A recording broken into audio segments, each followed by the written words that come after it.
Coating उतर जाती है ना, फिर बिल्कुल वाइट हो जाती है ना।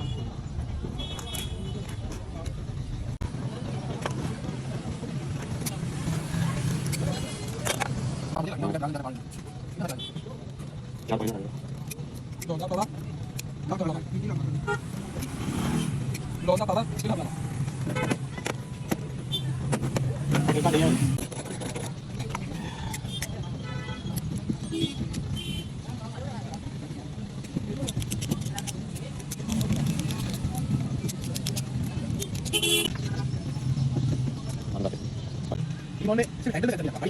अंदर बैठ के आप कुछ करना है जो पानी मैं भी से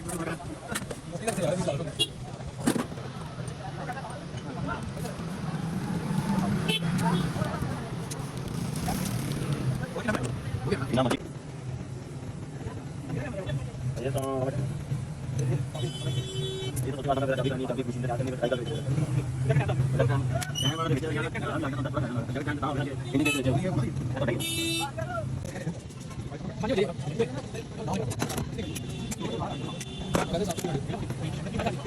हो जाएगा परेशानी हो जाएगा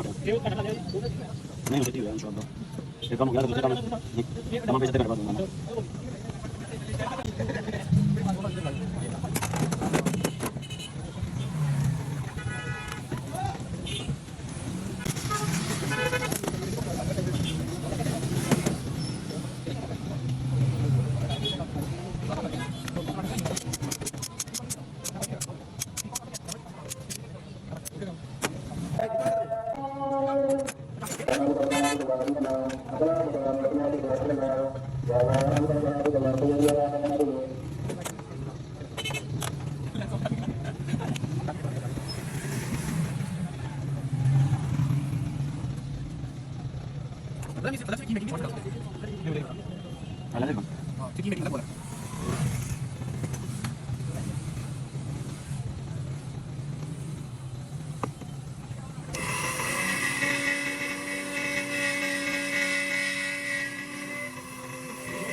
ਬਸ ਥੰਮ ਅਪ ਕਰੋ